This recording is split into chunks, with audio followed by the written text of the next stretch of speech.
Wizard's Top 3 Daily News in Manipuri.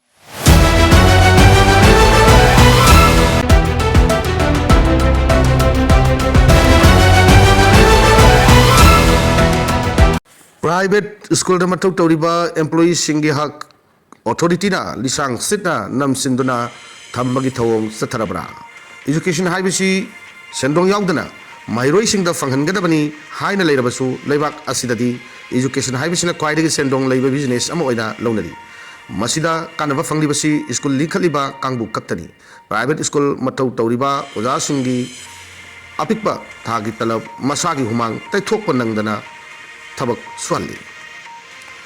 oja haibis sinfam asi malemgi oina kwaidagi ikai khumnaba oirabasu private school singna mathau tawriba oja singidi ahal oiraklaba matamda macha singna hanna yengingdabagi fibam amada laisilakde Manipur da laiba private school ayamana angang singdagi minjal sen oina yamlaba senfam kogat kraba matung thagi fini haiduna yamlaba senfam amasu kogadi adubo oja singdara thada apik senfam khara tolabni haiduna piri masig batakta makoina fangliba income sing adu lengak tagi losin dura thamba yanabagi dabak masa masagi bank account ta thagi talab changhan bagi mota school counter dagi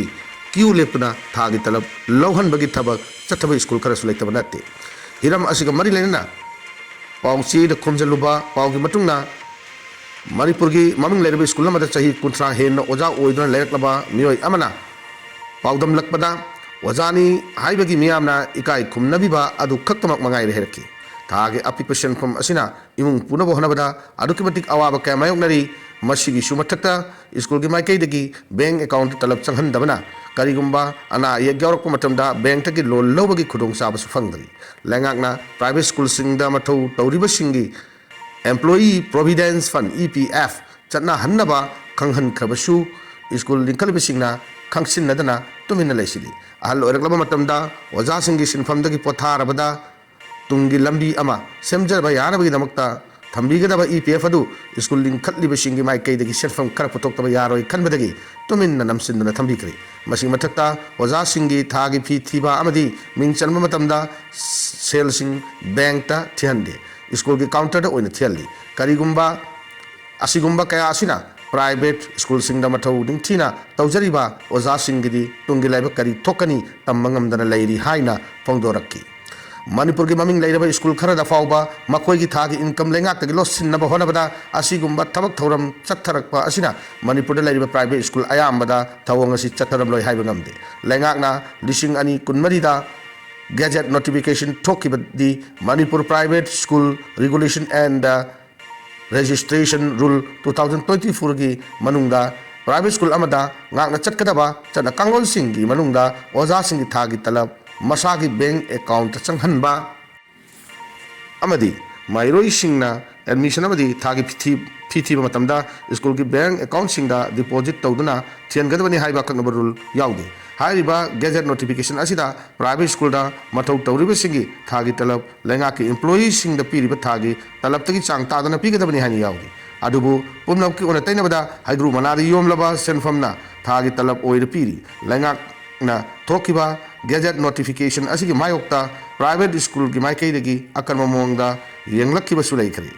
makoina yetliba asigi mathakta private school da mathau tawriba oja sing gisu yaifana bakara makaidi khanbi fam thokpani private school da oja oina leirabasu khunai asigi yumbi oirakadaba mirol kaya semliba human engineer ngaktani makoina thengnariba khudong chadaba kaya asi lenga na makoigi employee natte haiduna tuminna laithokpa chumloi atu matamda Manipur da leiriba private school singi oja singna ga unaduna makoi yaifrabagi dabukta khongthang khara pakhatpagi matam oire Manipur da leiriba CA su amadi mahairoi lupsingna su makoi bu takwi tambiriba oja singna thengnariba khudong chadaba sing asida ahen mamiyang changuna private school singda visit chatpaga loinana makoi gi awaba kaya hakthengnana khangdokpaga loinana lengakta regulation ama sambinaba taknabagi matam yaurakle NPP state unit ki hana thau paramasing party de ki toklaga political party ama senggadori NPP Manipur State Unit ki hana thau puramba office biarar ayamba party asidagi toklaga political party anu ba semna ba thorang taure haina hana NPP Manipur State Unit ki interim president oramba Y Joy Kumar na fogdokre hina masigi batangda local media amada unabada fogdokladuna mak na makatana hai NPP Manipur State Unit na nauna honglakliba ahong kaya asida hana party asigi yai fanaba chobo thaugai puramba ama oina Jai Kumar hai NPP gi national president su oriba Meghalaya gi chief minister Konrad K Sangmana party asida high command gi chatnabi leite haibasi toina phongdokpa wafamni adubu wafam aduga tayon nabada Konrad K Sangma na lokhalakpa thabak thoram singdi high command gi chatnabi asi adumak chatharaki party da yaurakpa tha ama ani khatangai riba miyoi amabu Manipur State Unit ki president hablakpa ga loinana miyoi amabu national ki vice president hablakpa gi wafam haukiba numit kharani asida miyamna ngangnari hanna leiramba party asigi Manipur State ki thau puramba amadi worker sing amatta tanaramba tawdana undemocratic oiba mongda chatarakliba thawang asida Konrad K Sangmana luchingba NPP dagi toknaba sem sare loinana Manipur dasu base tauba anoba regional political party ama atubada semnana lakadori state general election ni mikhal thingnaba hainasu lepnare haina phongdoki mana makhatana phongdoki bada karigumba nowna semla kadoriba party asida yaurake hairabadi party asigi hojik leiriba MLA gi taruki manungda yamdrabada MLA maridi thoglakpa mathau tai masidagi masing tana thoraklabadi anti defamation law gi matung inna makhoi asi disqualified tawgani High Court amana moksta loudspeaker sizinabagi petition reject tokre lining ni matangda amplifier sizinaba yade Bombay High Court ki Nagpur bench na moksing da loudspeaker sizinaba yahalu haiba petition adu reject tokre moksing na lining ama chananaba honabada right amani haiduna voice amplifier sizinaba yade haikre lining amatna voice amplifier natraga drum tinduna lining license pangthokpa yade haina Supreme Court ki order duda yumpham oiraga petition adu reject tokibani court adugi Justice Anil Pansare amasung Justice Raj Wakodena phongtokibada noise pollution gi issue adu hanjin thokpa maramna su motu